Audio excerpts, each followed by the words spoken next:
গাড়িটা তো দামি মনে হচ্ছে, এটা দিয়ে কে এসেছে? নানু, আমি চলে এসেছি। জেনি, ওর বাবা মা নাকি ওকে রেখে চলে গিয়েছে। তারা এটা কিভাবে করতে পারলো? খেয়ে নে, আমি তোর জন্য বানিয়েছি। আমাকে নিয়ে কাউকে আর ভাবতে হবে না। এই নে চাবি, আজকে থেকে তুই আমার সাথে থাকবি। তোমার কি ওর জন্য এতটা করা ঠিক হচ্ছে? ও তো তোমার আপন নাতনিও না। এভাবে বলছো কেন? মেয়েটার সাহায্য প্রয়োজন। তাছাড়া আমি তো একাই থাকি, ও আমার সাথে থাকলে আমারও ভালো লাগবে। আমি এখানে কাজ নিয়েছি, এই নাও তোমার টাকা। দাও, আমি করে দিচ্ছি। উফ, কাজ করতে করতে অনেক ক্লান্ত লাগছে। পানিটা খেয়ে নে, ভালো লাগবে। নানু, ফিরতে দেরি হয়ে গেল।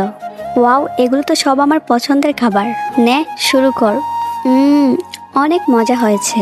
শহরে গেলে তুমি অনেক টাকা ইনকাম করতে পারবে, সাথে পড়ালেখাও করতে পারবে। এখন সিদ্ধান্ত তোমার উপর। এই নাও আমার কার্ড, যদি যেতে চাও তাহলে আমাকে জানিও। ও তো চলে গেল, মনে হয় তো না আর ফিরবে। তুমি শুধু শুধু তোমার এতগুলো টাকা ওর পেছনে নষ্ট করলে। এটা এত উঁচু মনে হচ্ছে কেন? মনে হচ্ছে তো এখানে টাকা আছে। আমি শহরে যেতে চাই, ওইখানে গেলে অনেক টাকা ইনকাম করতে পারবো। যা ভালো হবে তুই তাই কর, আমি আছি তোর সাথে। এই নাও ফ্ল্যাট আর গাড়ির চাবি। দূর বোকা, আমার কি এসব লাগবে নাকি? আমার তো শুধু তোকে লাগবে। নানু, আমি তোমার সাথে আছি আর সাথেই থাকবো।